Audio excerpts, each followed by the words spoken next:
Well, good afternoon, everybody. Thank you so much for attending our webinar today. My name is Beverly Schoonover. I'm the director of the Statewide Suicide Prevention Council. We really appreciate you spending your noon hour with us here on Suicide Prevention Day 2021. We're going to do some quick introductions and then move to our expert presenters from the Alaska Native Collaborative Hub for Research and Resiliency. Just a little bit of housekeeping. I'm sure y'all are really used to this by now. If you guys can please keep your phones muted and your computer muted, that would be great. And then if someone by chance is unmuted, I might mute you. And to unmute, I think you have to hit *9. So just a heads up on that. We have a really special guest today to kick off this event, Department of Health and Social Services Commissioner Adam Crum. And I can say that since his start of his tenure, he and his leadership staff have always supported suicide prevention efforts. And for that, I'm very grateful. Thank you for being here today, Commissioner Crum, and for welcoming our participants. Well, thank you. Just a good morning. I'm not quite sure what you say around noon. Good midday. Thank you all for coming together. Thank you for all your efforts on this. This is, along with all of the stress that we've had to endure over the last 20 months with COVID, a couple of the items that have gotten overshadowed, but they should not be, and we need to continue to raise focus, are the number of overdoses we've had from substance use disorders, as well as suicides. And a lot of the times what we have seen throughout is the importance of connectivity, and the social fabric that ties us all together is exceptionally important when you're asking individuals to social distance. And so finding a way to connect is a very important thing. And we see this in different ways across the state in which people can engage in this. This is an issue that we always need to look at and keep in the forefront of our minds. I know that tomorrow there is the suicide prevention walk. I apologize, I won't be able to participate in that because I have a hold on my schedule for a pending hearing, and watching with one eye right now the Senate floor. We're at like day 190 of session, by the way. It's been a long year. But there's a lot that we need to continue to do throughout this. I know that Division of Behavioral Health, we've really worked to make sure that call lines and other things were available as we look towards some of the things implemented federally, like the 988 call line and other resources to make it easier for people to connect to help. We still have to work to make sure individuals understand the importance of that and help continue to work to destigmatize that it's okay to reach out and ask for help. I appreciate everybody on here because it's such a diverse group from around the state. We all have different local issues and local solutions that we could possibly work on together. And we have to continue this by supporting each other throughout. So appreciate all of your efforts on this. For my staff that are on here, for Bev, thank you for managing this group. I just want to say thank you. Well, thank you, sir. And we really appreciate you being here. And thanks for doing that. Great welcome. Before I pass it to Barb Franks, just if you feel comfortable, we don't have time for formal introductions, but if you feel like popping in the chat who you are and maybe where you're from and calling in from here today, that would be great. One of my favorite people to work with is Barb Franks. She is the chair of the Statewide Suicide Prevention Council. It's always an honor to work with her. And Barb, I'm going to pass it to you to do the final intro. Okay. I can make sure if I was unmute. Can you hear me okay? Right. Okay. Thank you, Bev. It's a pleasure working with you as well. Thank you and welcome. On behalf of the council, it's my pleasure to introduce to you Dr. Stacy Rasmus and Dr. Lisa Wexler from the Alaska Native Collaborative Hub on Research and Resilience. ANCHRR is the statewide research network for building capacity for the Alaska Native community-driven solutions to end suicide. Thank you for being here today.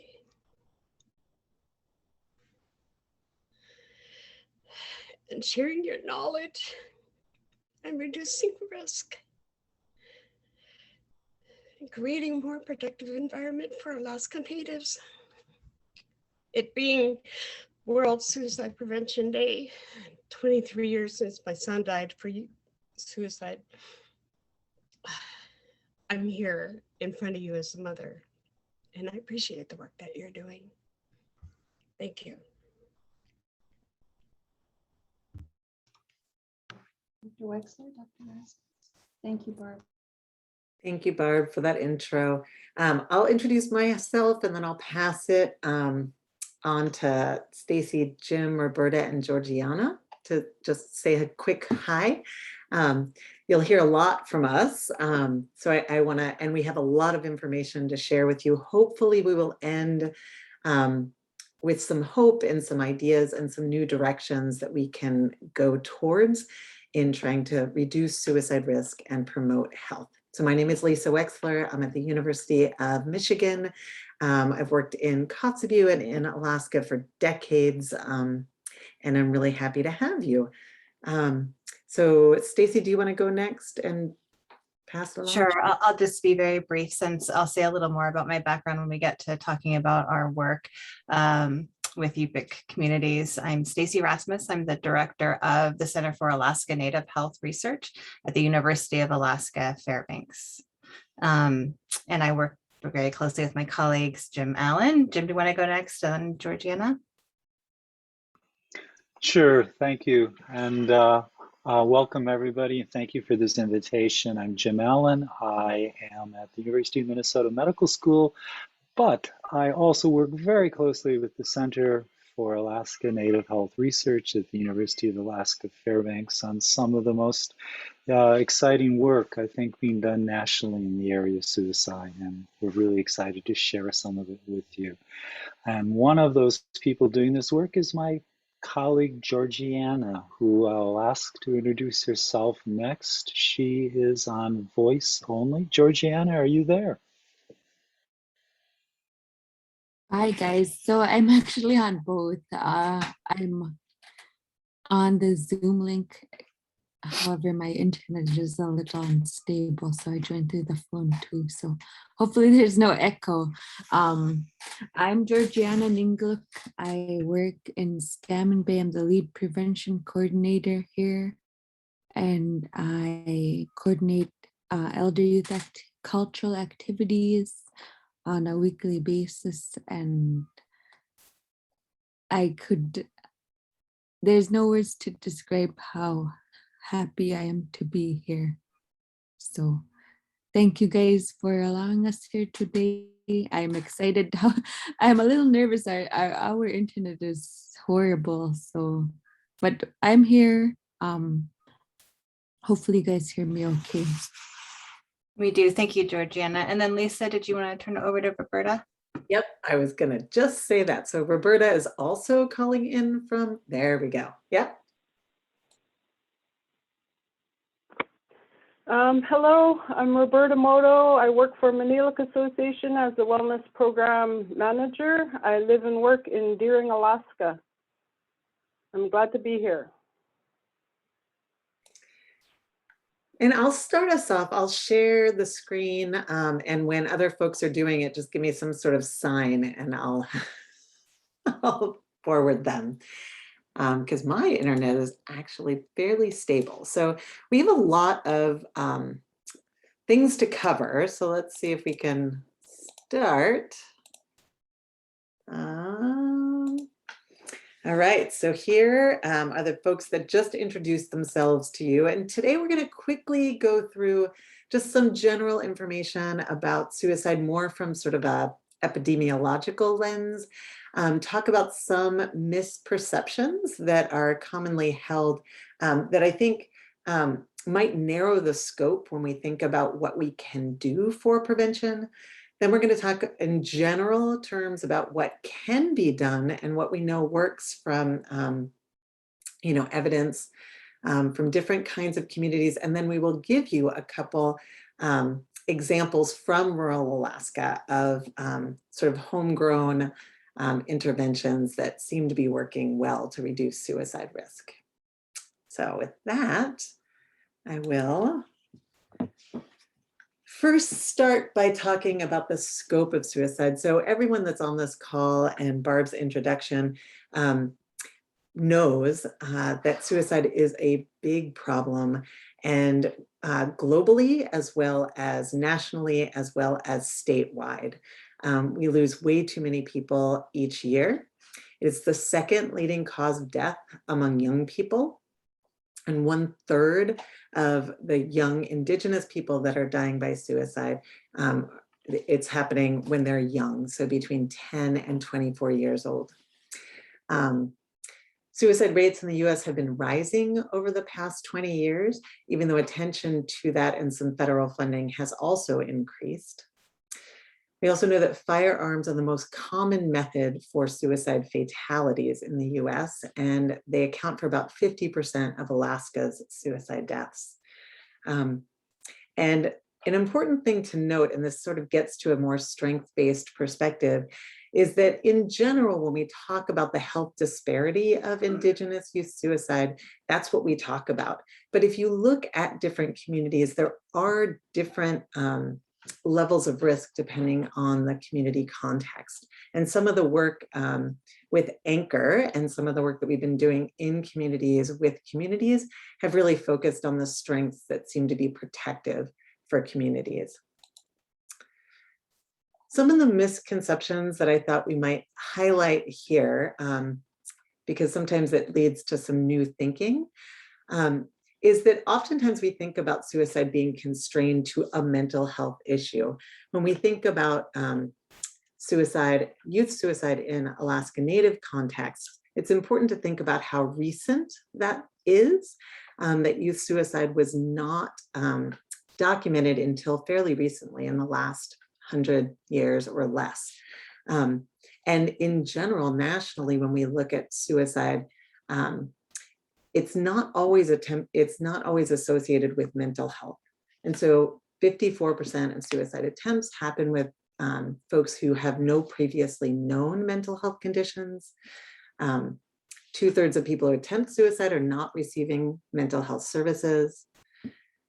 When they've done research with suicide attempters, the amount of time between suicidal thought and suicidal action is much shorter than many people think. And in this particular study, less than 15 minutes in that time frame. So when we think about all the different things that can happen, thinking about how suicide is happening, where it's happening, with whom it's happening, as well as epidemiologically, the type of population that might be most at risk. Last thing I wanted to mention that we often don't think about too much is that we don't have great ways of identifying near-term risk. And that's an important thing, because when we think about more protective-oriented prevention techniques, we can decrease risk for everyone, because it's really hard to be able to tell who is at highest risk right now. So instead of putting all of our attention into sort of trying to figure out who is at highest risk and when, as I said, our near-term risk assessments are not very precise. Instead of that, or in addition to that, we can try and move the risk spectrum. We can try and work with communities, work with families, build on strengths, and increase protection so that there's less danger in general, reduced risk. And then before we get into the specifics, another thing that we have learned from research in a lot of different contexts is that things that work best are multi-level prevention, meaning lots of different kinds of people. So schools, mental health, law enforcement, elders, tribal leaders, pastors, lots of different levels of people being involved in prevention and having that prevention occur across the prevention spectrum. And when I say across the prevention spectrum, I mean universally, so that everyone is being touched. It targets everyone, increasing health promotion, things that are protective, opportunities for youth, as well as selective prevention. So when someone's struggling or has been identified as at risk, as well as indicated when there's formal mental health needs. So does anything surprise you? And you can put this in the chat. Does anything surprise you about any of those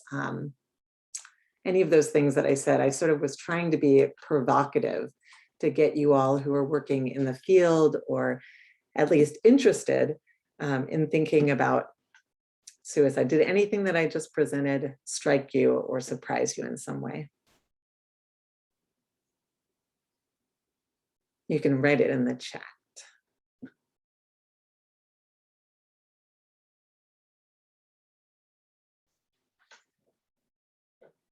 The level of impulsiveness is somewhat surprising. Yeah.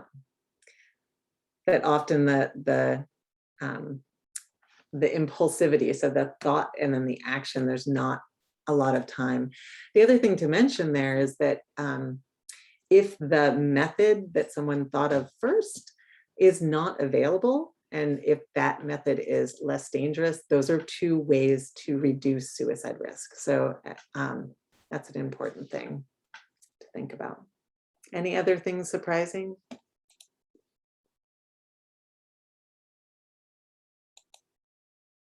Is there anything hopeful about this information so far? Because hopefully by the end, we're going to have lots of different directions to go in a hopeful way.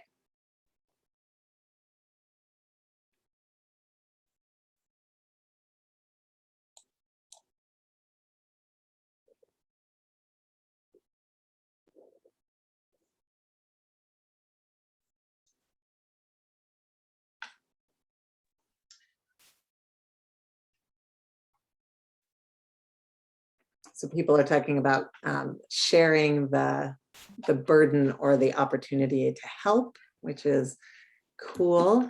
Lots of comments about mental health and mental health concerns. And some of the research, you know, just talks about how suicide is really complex and we don't always have identified mental health issues beforehand. Targeting is a hopeful strategy.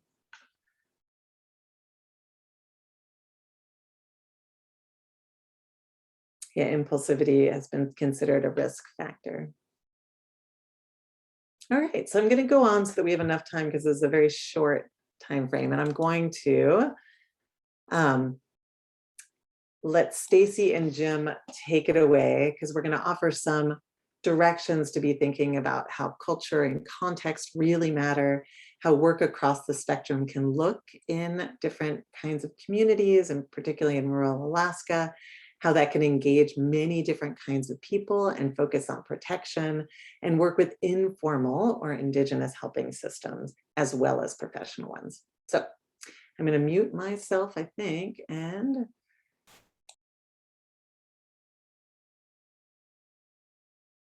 Okay, well, thank you, Lisa, for providing that context. And I really like that you asked for feedback, and we do want this to be more interactive. I liked what Diana had written in the chat about how everyone should be targeted and that it should be many different people who can help prevent suicide so it doesn't land on the shoulders of one person. And I think that's what you're going to really hear in this work that I have the honor to help co-present with my team, is that, you know, suicide should not be considered an individual problem. And when communities come together and recognize that suicide is an issue that collectively must be addressed and dealt with, is when we see powerful change. So I'm presenting to you today, or starting off our presentation on the Knazevic work. This is now a 20-year long process. Next slide, Lisa, please. This is now a 20-year long community research partnership, collaborative development process. And I always want to start off by first acknowledging and honoring our elders and the indigenous lands that we live upon here in Alaska. And I'm in Fairbanks, Alaska. And right here, this is a photo of the late Dr. Jerry Mohat and late elders Joe Phillip and Mary Teresa Augustine from Alaganak. Dr. Jerry Mohat was the founding director of the Center for Alaska Native Health Research that I now direct. I came to Alaska and to UAF 20 years ago to do my PhD and work with Jerry Mohat and Dr. Jim Allen on, next slide, please, the People Awakening Project. And this was really the beginning of the university and community partnership that built towards this preventive intervention that we're going to talk to you about today, that builds protective factors and strengths, cultural and community strengths in young people. But the work and the partnerships, the work had been and has been ongoing. Alaska Native communities have, of course, been healthy and have been working on wellness and improving it since time immemorial. Of course, encountering different threats to an environment and communities, but always with a consciousness towards wanting to create wellness and protection for young people. And that was really the focus of the People Awakening Project, that 20 years ago, in response to the People in Peril Pulitzer Prize winning series that told a story, an important story about some of the devastations and the struggles of Alaska Native communities. But the Alaska Federation of Natives kind of came forward and did a call for action for research and for telling the story of Alaska Native strengths alongside and looking at ways that we can be supporting and building strengths. And this study in particular was looking at what was protective across a lifetime and in recovery from developing an alcohol use disorder. And from that study, and we've listed publications here, there's been many, we've written a lot about our findings from many of these projects, again, that have spanned over 20 years. But, that this first study, the People Awakening Project, really helped us change the way we were thinking about, like Lisa was saying, thinking about the problems of alcohol abuse and misuse and suicide and all the attendant issues with that. And so we started thinking about building protection and really looking at what was going right in communities and supporting communities also to heal from within, building from those strengths. Next slide. From the People Awakening Project. And so I worked on that project when I was doing my PhD, and also was I picked up a master's in community psychology, wanted to do therapeutic work. So I've worked in the behavioral service field, and I moved out to Emonic, Alaska for my internship, clinical internship, and worked with communities very closely. And that was in 2004 till about 2006 or 2003 or 2006. And during that time, the community of Alakanuk was experiencing a cluster of young people dying by suicide. And here I am straight out with my master's degree doing internship hours, and I hadn't encountered anything in my training that prepared me to fully even understand and address what was happening in the community. But the elders in the community, came and pulled everyone together, myself included, and said, okay, we do know what we need to do. We need our community to come together. We need to give our young people reasons to live. And we need to bring back those teachings that kept us, that gave us a purpose, kept us connected to our culture, our families, made us essential.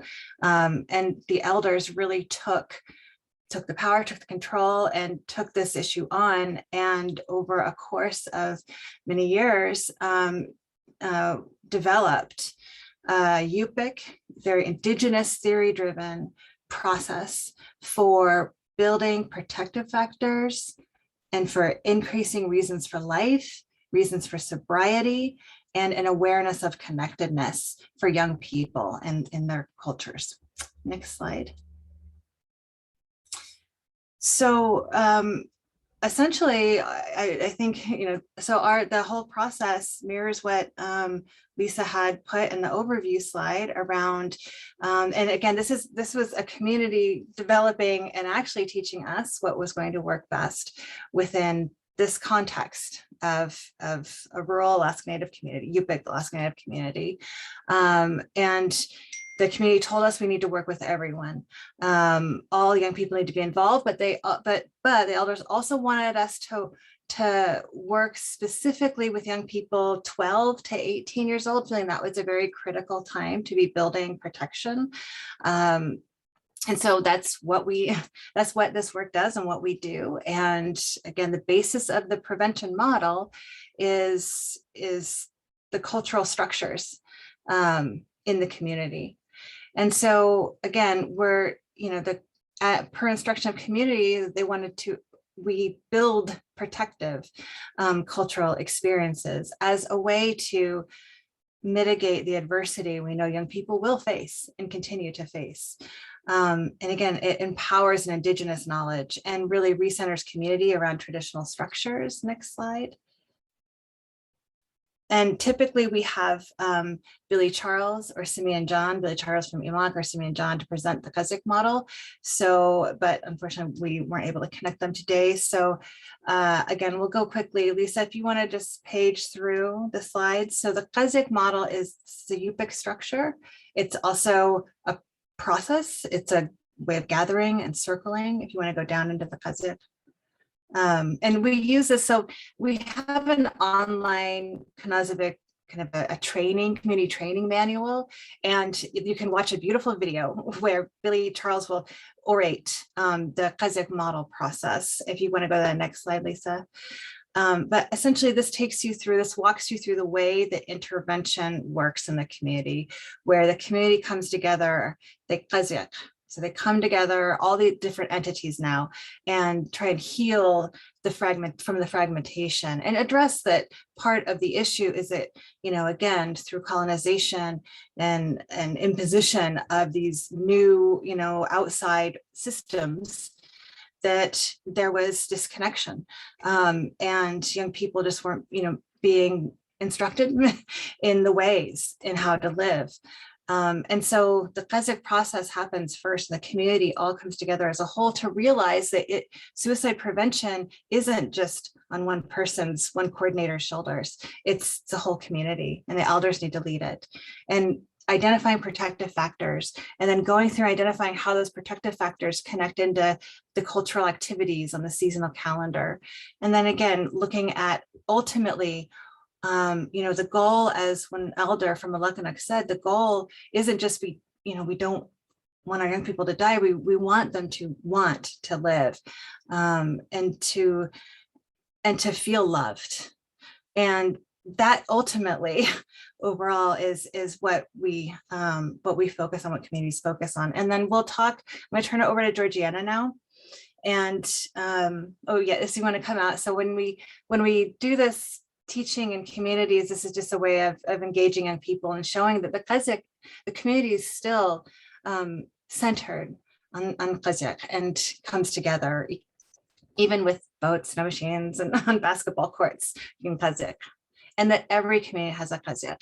And typically when we present, sometimes when we present nationally, we'll have other tribal nations say, oh, this is just like our longhouse, or other structures in our community, and there are universal pieces of the model.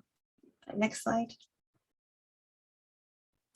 And I'm sure we can make these slides available, but there is the link to the online Knazavik manual, where again you can go through the different teachings, ways to build the protective factors, and the Kazakh model process, which is really essential and happens before any activities happen. Next slide.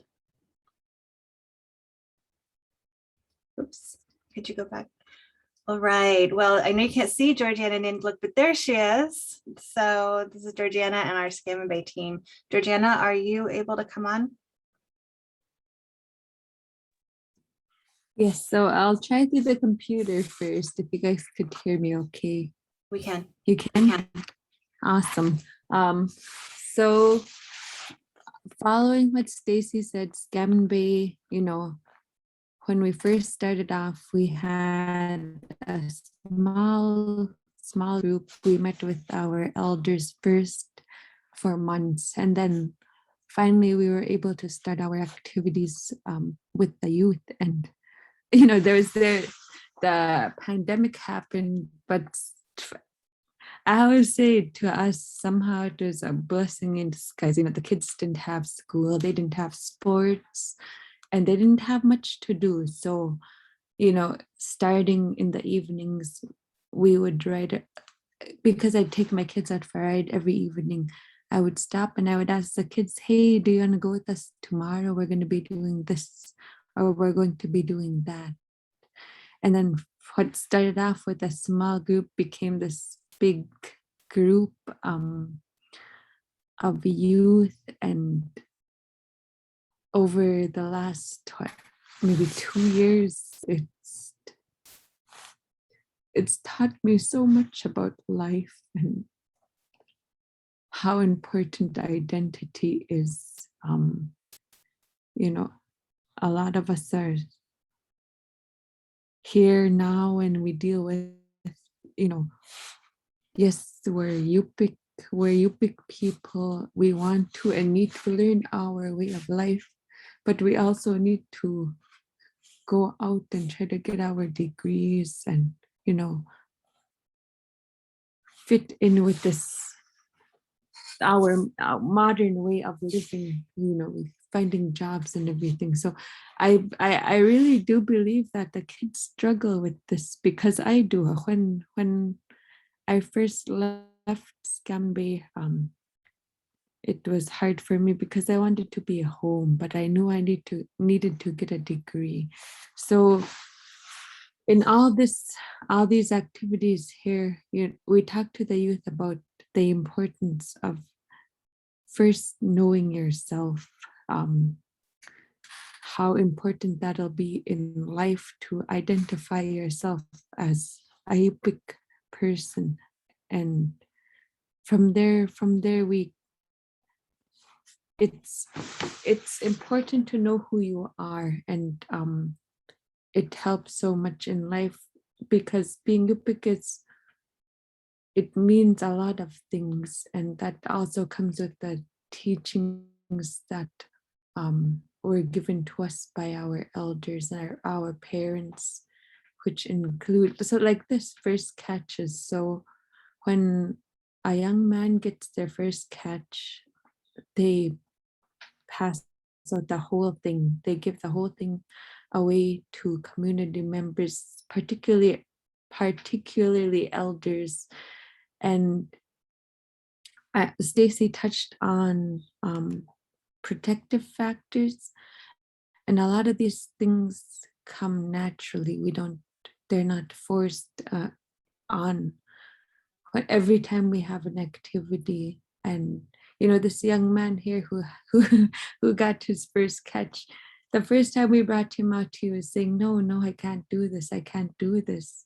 But when he got his first catch, he was so proud of himself. I mean, his just everything about that day was so beautiful. He was so happy, and I was so happy for him. You know, he's a quiet young man, mostly to himself. So to see him that way, to see his glow after that, it was so one of the, I say I love my job, and it's because of things like this. And so we work with the youth. Summertime is always a very, very busy time for us. So is fall time. We have continual activities every single week. A number of youth attend each and every one of these activities. And last year in particular, we were gathering wood all summer, all fall for the elders. And, you know, I really thought that we were going to have a hard time finding youth to set aside time to chop and deliver wood to elders. But I was shocked because they were so willing to do it. And you know, I was curious, so I asked one of the youth, you know, why do you do this? And he replied with, when he sees the elders so happy and excited for their wood, it makes him feel good. And that's what we mean by protective factors. You know, all these things, feeling good about yourself, feeling like you belong in your community, belief in yourself. And it's just something that everyone, not only you big people, but everyone needs to feel that way.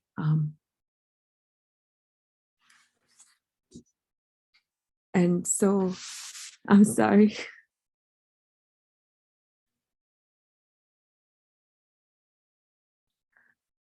Just yesterday, we got news that one of the young ladies from here attempted, and she's in the hospital now. And so this is kind of hard for me.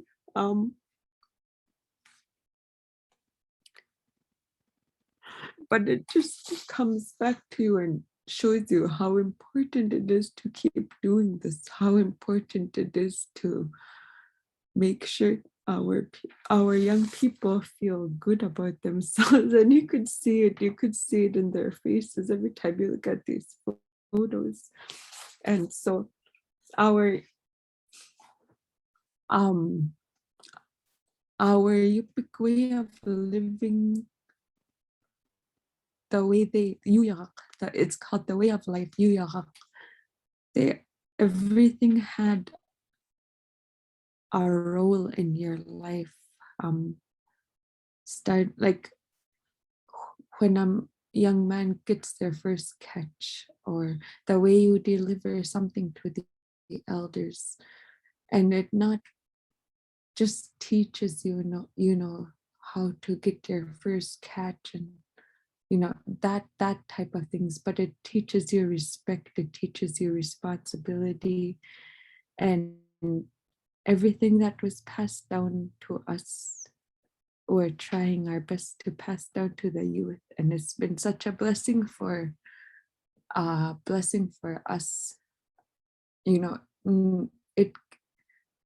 It started off from the small group, and now we have youth contacting us every single day. What are we doing? What are we going to do next? And to feel that type of appreciation, it's so good to watch. And I myself learned so much during these activities, and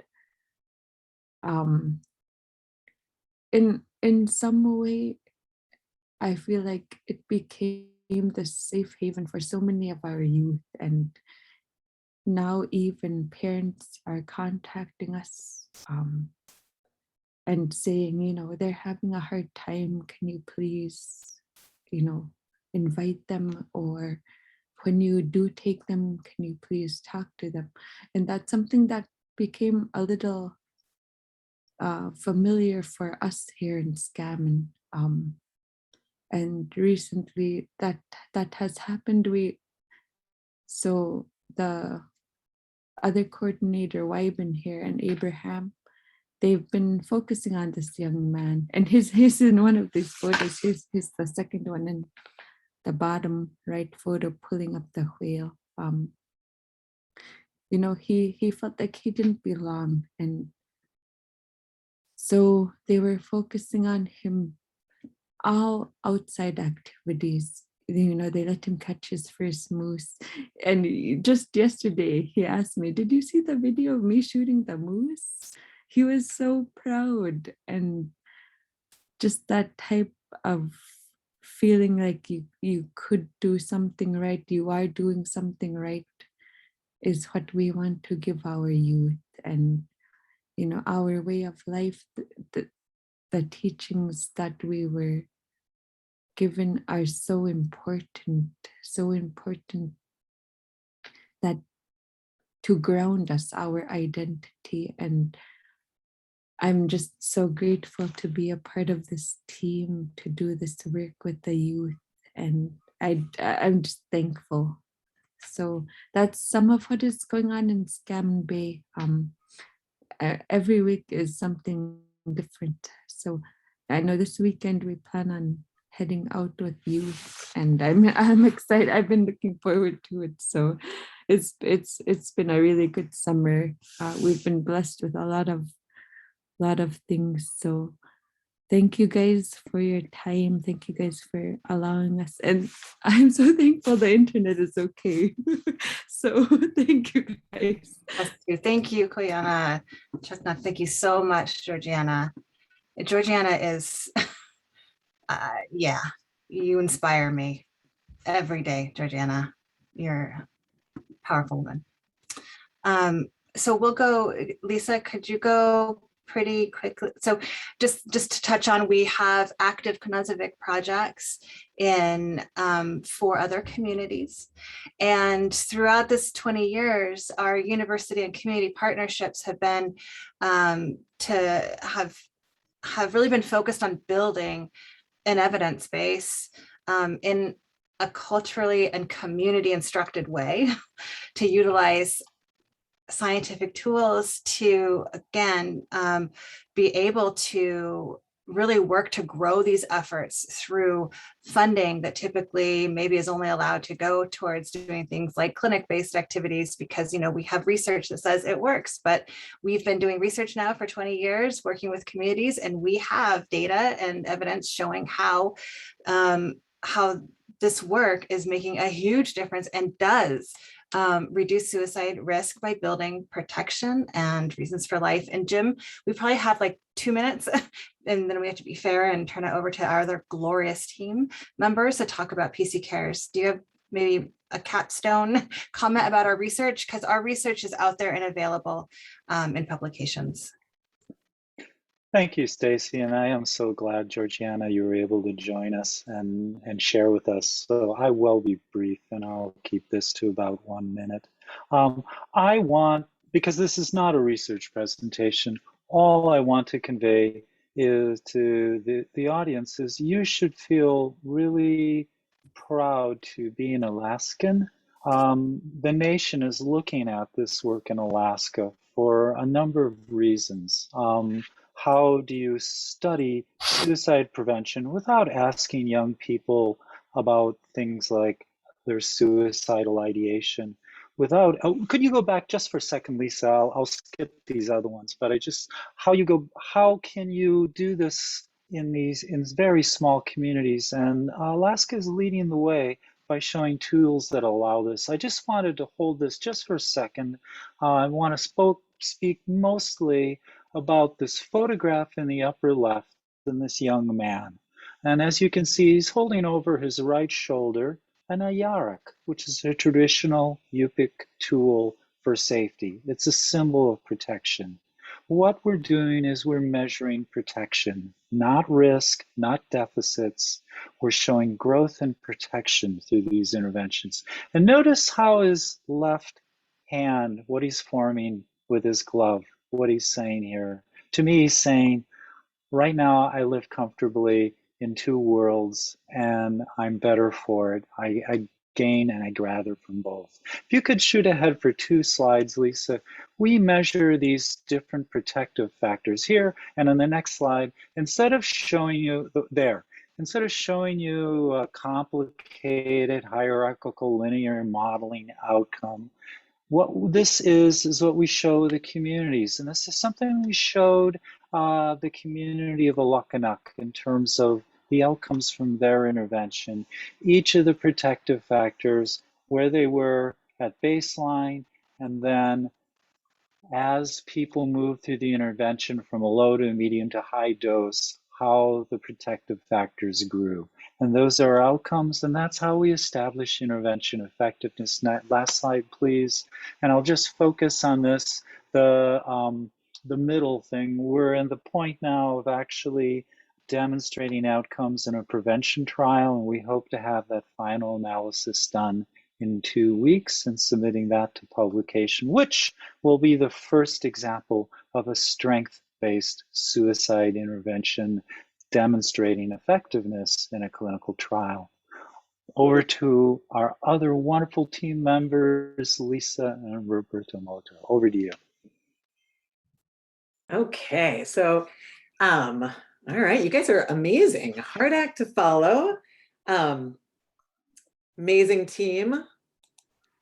And we're gonna, oh, this was looking blurry to me, but we're gonna shift a little bit to sort of thinking about multi-level across the spectrum prevention that has been working regionally, and actually right now we're working in 2 regions. So as part of the work that we're doing, we're trying to sort of look at both the indigenous ways of knowing and doing that Stacy, Jim, and Georgiana just talked about very specifically, and sort of pull in some of the institutions like schools, like clinics, like tribal health organizations, social services, so that folks can learn from each other and try and figure out how they can work together to build a community of practice and to reduce risk and promote health. And one of the things that, so this is trying to work with the systems that are already in place. So this intentionally builds on the formal systems of care and the informal ones. So both cultural systems of all sorts. So sort of building on the way things are working within a clinical sense and the ways things are working in a more cultural sense. And so we bring people together to think together, to talk about the evidence that we have, and a lot of the evidence, the research that we start discussions on are locally generated. And then we talk about how we might apply different kinds of learning to different situations. I don't know if Roberta, if you want to say anything about this particular slide. You describe this differently, and I think you do a great job.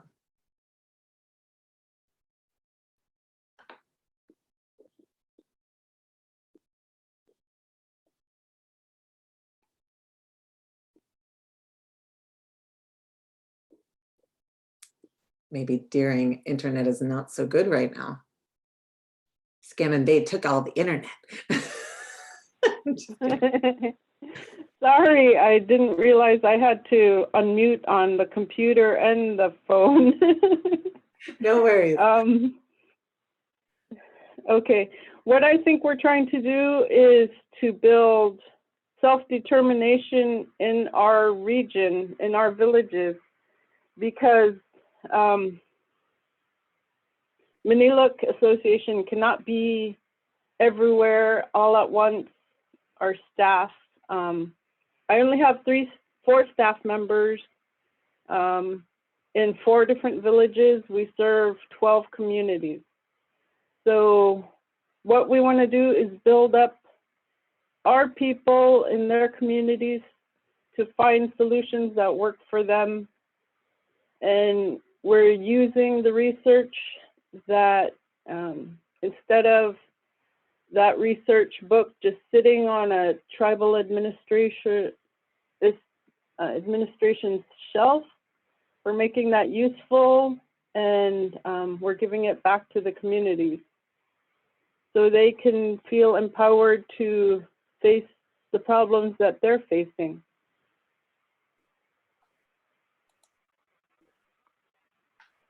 Do you want to talk about this one? Okay. So Maniluk has a suicide surveillance form that has been in place since, I believe, the early 90s. And we've used that data to let people know that, you know, risk goes up when the light comes back and people aren't sleeping well. And I think what they do naturally is to go from, you know, what do we know? Is this relevant? And then they naturally start looking for solutions. And I think that's really powerful. The magic happens when people are discussing the little bit of research that we give them, and they're coming up with solutions. They naturally head towards solutions for their community. And, you know, the magic isn't in what we give them, the magic is in what they're discussing, the ideas they're discussing, because they're local ideas. They're going to be working together towards solutions that they come up with, so there's buy-in and there's ownership. Thank you for that, Roberta. One of the things that we do is we bring people together. We train facilitators to facilitate community conversations that we call learning circles that start with a bite-sized piece of information. This is one example on the left from one region of the state. We do all different kinds. We have films that we show. We have different kinds of imagery. I think we have some other examples. But we spend a lot of time thinking about how that information intersects with what each of us knows, what the knowledge that each of us brings, and how communities work. And then people decide for themselves how they want to use it. And that self-determination is at a community level and at a participant level. So people can decide that they are interested in using information as a parent, as a teacher, as a tribal leader, as well as sort of trying to imagine a new way of working with kids within the schools or a new after-school program. So this is another bit of evidence that we give. So there's a film that actually Yvonne Peter and Marsh Chamberlain put together that looks at strengths, local strengths. People talk about how they might put some ideas into practice. Oops, sorry. There's also, so that we try and sort of create different learning circles that go across the prevention spectrum that can be used at multiple levels. So institutional levels, as well as family, as well as community. And COVID has created some challenges to that process. So we have sort of moved to a virtual training. This is what we did last year, where we were able to sort of take our in-person facilitated by local facilitator learning circles that were happening in communities and move them to a virtual platform that people could access through the schools in rural Alaska. We have it now as it can be counted for the mandatory school-based suicide prevention training. We also have CEUs for health aides, for social workers, so that it benefits a multitude of different kinds of people that might want to participate. And then the other thing that we did was we started sending care packages to stay connected to the people who had been participating in person. We have been sending these every 6 to 8 weeks since last summer, so it's summer 2020. And they've gone to these different parts of the state. And people either get nominated because they're in the lives of young people in some way, shape, or form, or they've been participating in PC Cares. And so we sort of share a little bit of information and a little material resource that they can share with others. So to keep it going during COVID times. Roberta, did you want to say anything about the care packages or the virtual?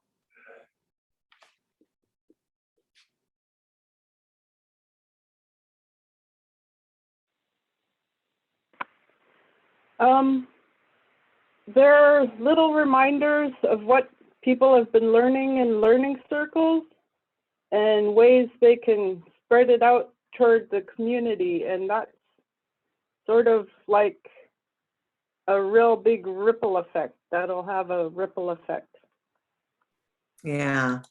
And so our outcomes, we did one pilot and we're in the middle of a second pilot where we're trying to understand what's happening in communities, how people are liking the learning circles, what they're learning, and whether or not they're finding more deepening relationships with folks for when a crisis happens. And we are finding that these things are happening.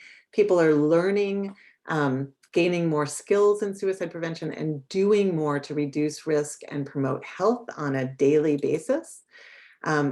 there, as Jim was saying, there's kind of a dose response, meaning if people do more learning circles, they learn more and they do more over time.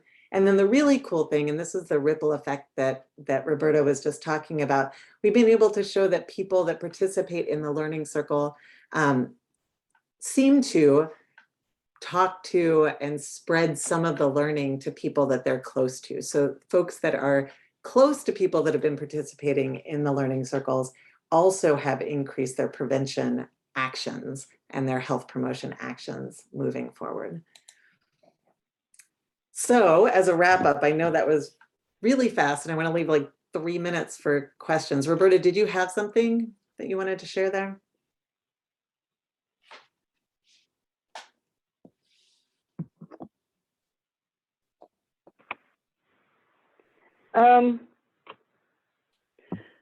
The main thing I want to say is, like, for too long, research has had a bad name in Native communities. It's been extractive and exploitive, and this is really giving back to the people. And the people in our region want more. They want parenting, learning circles on parenting, and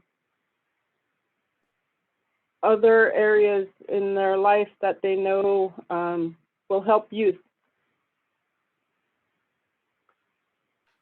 Yeah, I love that you brought back like how research can serve communities.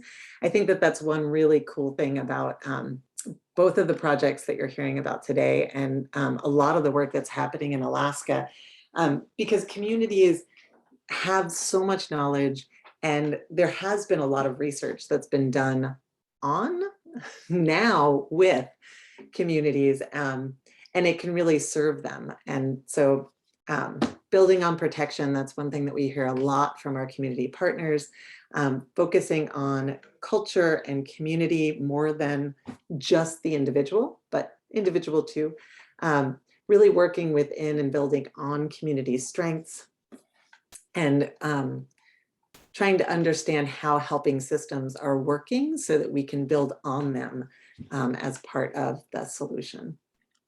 So I wonder if people have questions, and I will unshare in the last few minutes and see if there's comments or questions.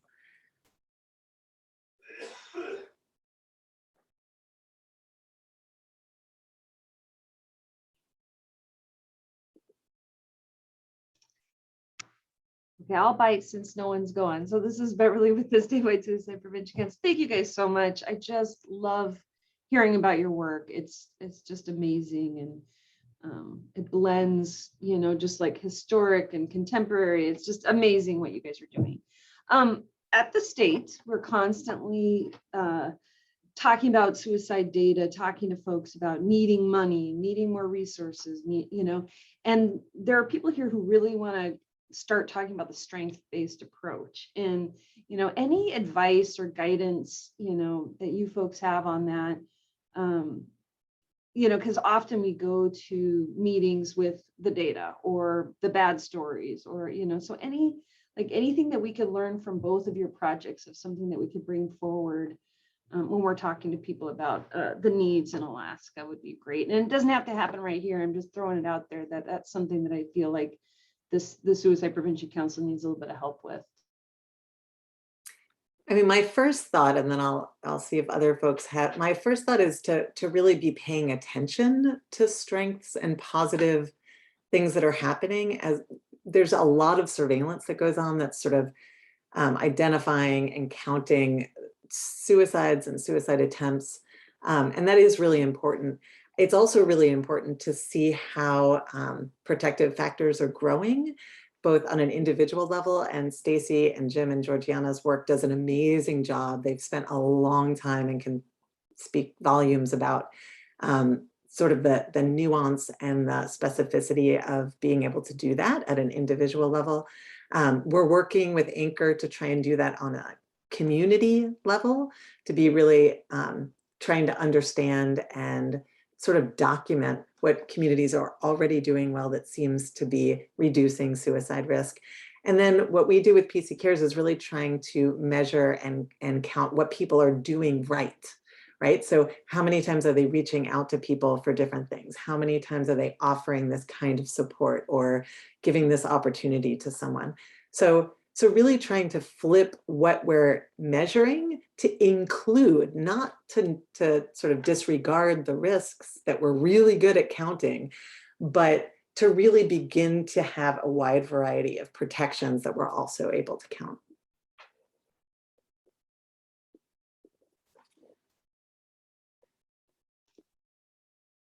Alex? Yes, I would say that this particular training is different from the other ones I've attended to for suicide prevention, is that usually they focus on the changing of relationships, like the roles of what a person is, the most stressful, like when they are moving from home for the first time, kind of echoing back to what Georgiana had said, or maybe when they have lost all their support. Another thing they usually focus on is usually alcohol or alcohol consumption, because a lot of the times young people don't understand what it means to drink responsibly, and they don't really understand what that is growing up. They just all of a sudden they're allowed to do it, so they just inhibit it. But that sort of behavior is rather dangerous, especially when it's something that they think it's a short-term answer for a long-term kind of consequence.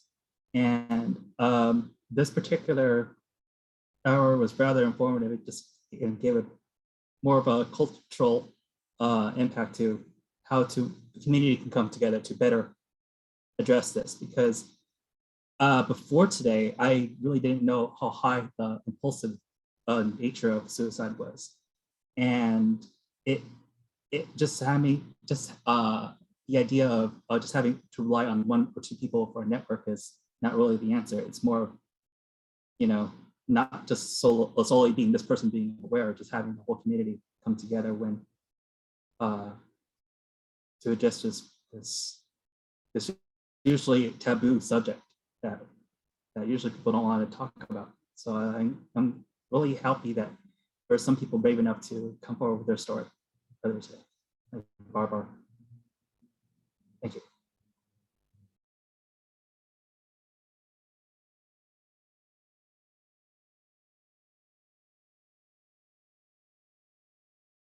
Go ahead, Karen.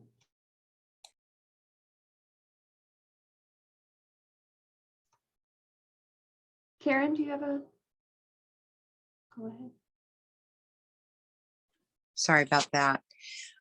Karen Malcolm Smith, and I'm with the Alaska Mental Health Board. I just want to tell you that the presentation and the stories that you shared through lived experience of these youths and just your whole program was very, very moving. I have ultimate respect for the values and morals and ideals of your Native cultures and the heritage, connection to community, and respect for the elders and your rites of passage rituals that you, or what, practices. And a question that I have is, how significant are some of the social barriers or social obstacles that are connected to fear of social immersion and expectations to living out of the village when they're that young? Does it play any part at all?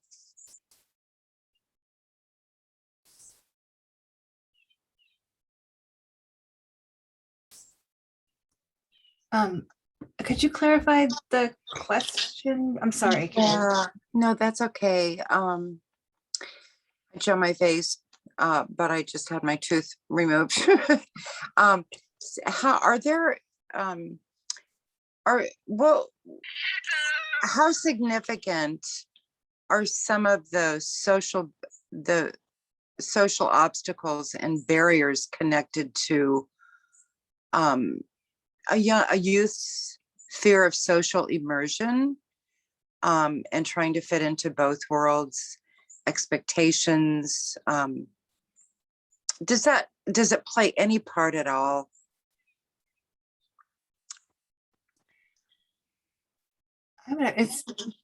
Oh, I don't see Georgiana still on. I would actually defer that question to Georgiana since, yeah. Jim, you came off mute though. I think it's a really important question, and that's why I pointed us to that photograph. And I think this is a central issue of navigation for young people today, and I think it's particularly an important step for young people in rural Alaska.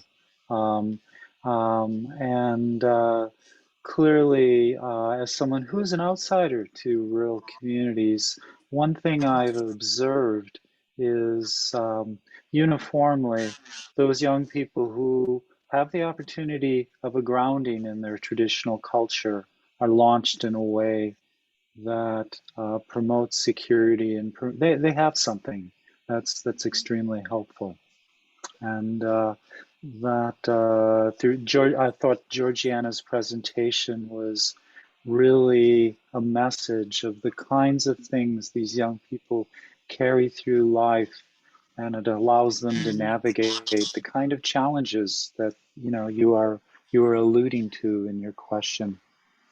And I don't think we have all the answers to it, but I think we saw some of the many important answers in what Georgiana showed us.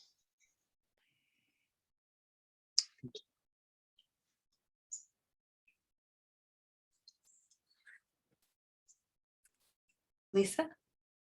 I was just going to say that, it's really complex. And I had read something, I think yesterday, that said something about how with suicide, we'll never really know why, but we can do a lot to know how and to imagine a future that's inviting.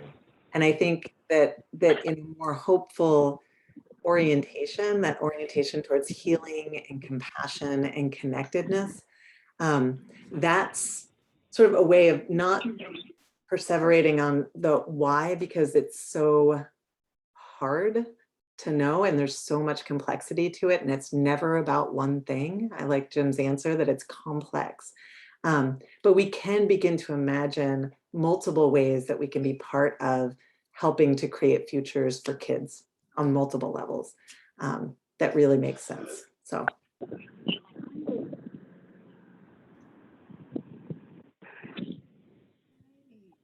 This is Georgiana. So, one thing that last night I was on social media and about being in our two different and something that really caught my eye was this young mother. She posted her son who was still in basketball shorts. He was playing ball, but they announced that there was a seal in the river. So there he was with his friend hunting. Recently they said using spears around here, and that's normally what people in the Yukon use. But they started that tradition again here in Scammon Bay, and the photo is of him.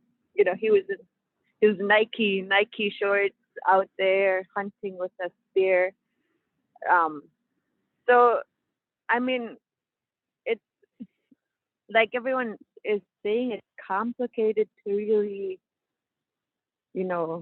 say, but it definitely, like, as a young mother person myself, every new semester is like, do I go? So it's kind of hard because fall time is a busy time for especially for young men and women, because we work on our husbands' catches, our brothers' catches, and it's kind of hard to balance homework and getting, let's say, a whole moose taken care of. So for me in particular, I choose not to go to school in the fall because of that. and every semester do I go back, and it's a really hard balance to try to work, go to school, raise your kids, and teach them as much knowledge as you have. Long ago they were talking about how some of the craftsmanship of these was long ago, and I mentioned, they had time, they were home, they weren't living in a world where, bills have to be paid and you have to bring your kids to school. So, I talked about this with one of my classmates, and she is having the same issue. So there's no real answer to that, but that's definitely something that a lot of us are facing. It's cool though to see how some of the youth are. You could see their confidence if they're good in one or the other, and like a higher boost if they're good at both, let's say basketball and hunting. Definitely their confidence is higher, but it's hard to pinpoint it. Each individual person is different, but I really do feel like that's something that we all think about. Our face is our two different worlds. How do we balance it? And I just thought I would share, part of how I feel about it and things that I observe with our youth too. But last night's photo was so cool to see, of the young man hunting in his Nike gear just out of out of open gym. So yeah, that's just my input for it.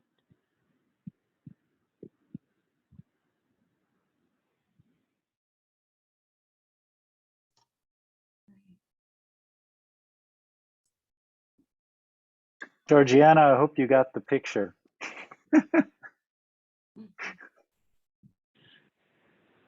Beverly, I don't think we can hear you. Oh, yeah.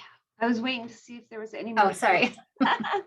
And Tara just posted the Facebook link for PC Cares. And then Dr. Wexler, Dr. Rasmus and gang, they were interested in slides. Is this information on both of the websites? Is this easily, except we could also post it on our website once it gets back up. Yeah, we have a very active, I bet Tara could easily find it. We have a website that they can easily go to. And I know Stacy and Jim and Georgiana, you have all of the modules and stuff on. We have the Knazavic. We have a website for Knazavic too, but this presentation won't, and it won't be on there. I think you were asking about the slides though.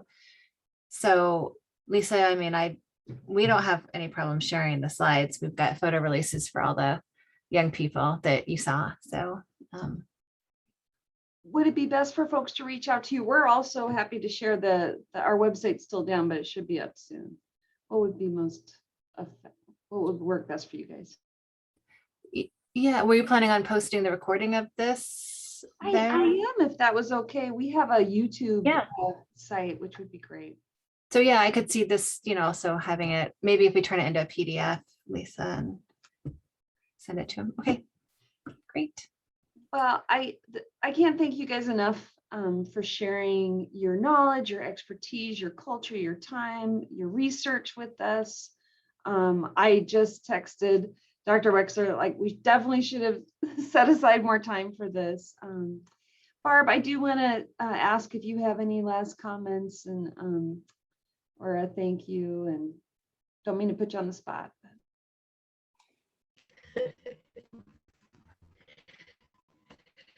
I'm doing a lot better now. Thank you.